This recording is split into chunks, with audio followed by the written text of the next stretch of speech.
di ñaawlu boobu débat.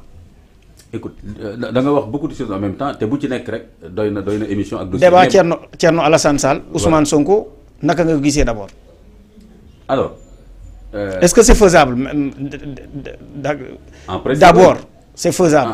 en principe gisuma lu ko tere même si je crois que pour des questions de responsabilité publique de niveau de responsabilité publique kii député la kii nekk premier ministre.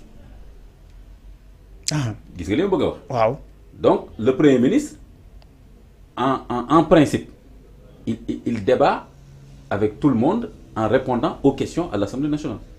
waaw foofu mooy tribune débat am en réalité donc foofu lañ ko consacré Thierno Alassane Sall mën na poser question bu ko neex ci dossier bu ko neex premier ministre. mais occasion boobu daf ko raté parce que déjà jour bi ñu ñëwoon pour def li nga xam ne moom mooy affaire actualité bi.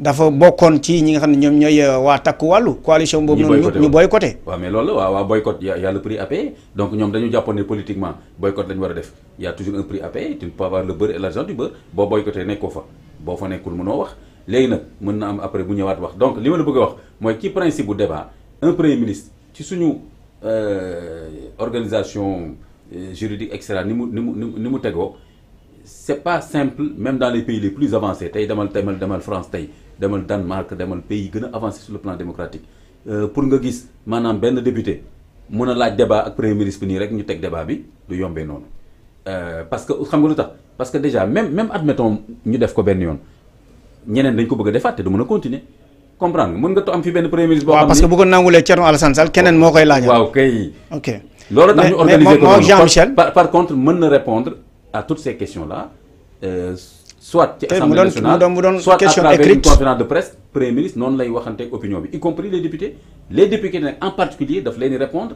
au niveau des sessions de questions. am na possibilité question écrite comme Guy Marius Sagna ni mu koy defee à chaque fois. bien sûr noonu la ñu war a poser seen question donc côté boobu laa gis donc ça m'étonnerait que premier ministre di wax ne damay débattre ak benn député et cetera. moo Jean-Michel.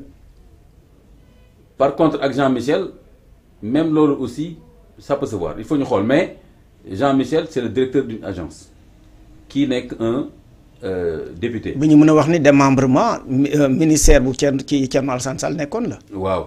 waaw mais bon bu mu nekkoon mais fi mu nekk. bu mu nekkoon waaw bu mu nekkoon député la. fi mu nekk nii statut député la am donc un député vraiment je pense que li mu mën a def mooy poser ay questions ak suñu bëggee ay kii projet de loi soutenir benn proposition de loi contrôler l'action publique représentation poser des questions écrites orales je crois quand même loolu mooy vraiment li règlement intérieur may député donc député buy léegi laaj ñu naa débat ak premier ministre bu ko neexee tam mu laaj ko président bu ko neexee mu laaj ko benn agence je crois quand même que il faut pas que ça aille dans tous les sens parce que tam cër bu nekk ak wàccuwaayam léegi nag par contre le député tey Thierno Alassane Sall mën na poser ay questions bu fekkee dafa soxla gestion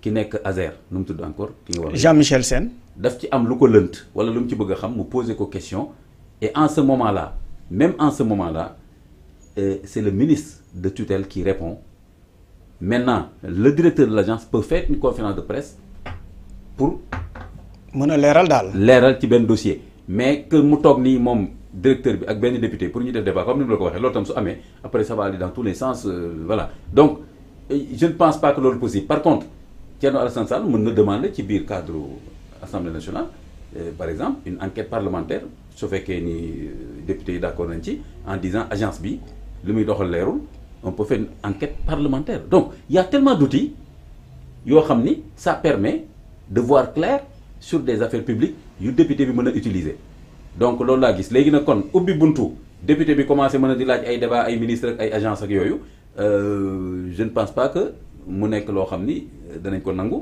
en tout cas gisuma soubassement légal bi ko mën a permettre par contre kuy gérer benn agence ñu ne la fa duut baaraam mën nga génn def ay leeral te même loolu xoolal am na ay kii de.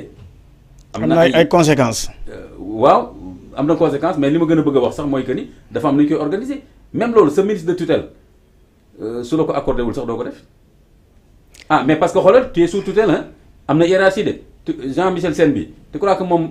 mënul génn noonu non waaw parce que c'est déjà programmé. parce que vu le seen heure bi ñuy def conférence de presse bi da ngay xam ne ñii dañoo liggéey ba wàcc ci la ñuy doog a ñëw jàkkaarloo ak. tamit am autorisation de son ministère. waaw ak seen ministère bi. imagine nga ku bépp directeur agence boo xam ne gis na ni éloquent na wóolu na boppam rek damay def conférence de presse leeral bu la fa ay questions yu njàng fekkee nga naan laaj leen sama ministre nga doo demee ñu dàq la de kii donc il faut xoolal chef de cabinet bi ñu limogé ba mu demee wax yenn wax yi kan moo ko wax loo foofu loolu.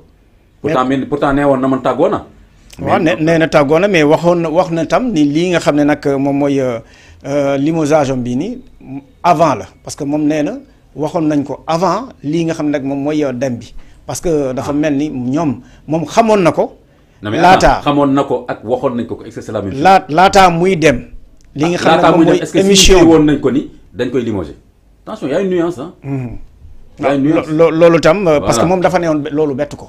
voilà non donc ça veut dire que c'est une personne qui s'attend waaw d'accord bettuma loolu ça peut être un élément de langage maintenant ça peut être un élément de langage pour gën a gérer sa dignité rek genre man kenn du ma dàqan du ma. parce que il est revenu nee na ni ñu koy expliquer ci plateau itam noonu la demee parce que plateau. peut-être noonu la demee.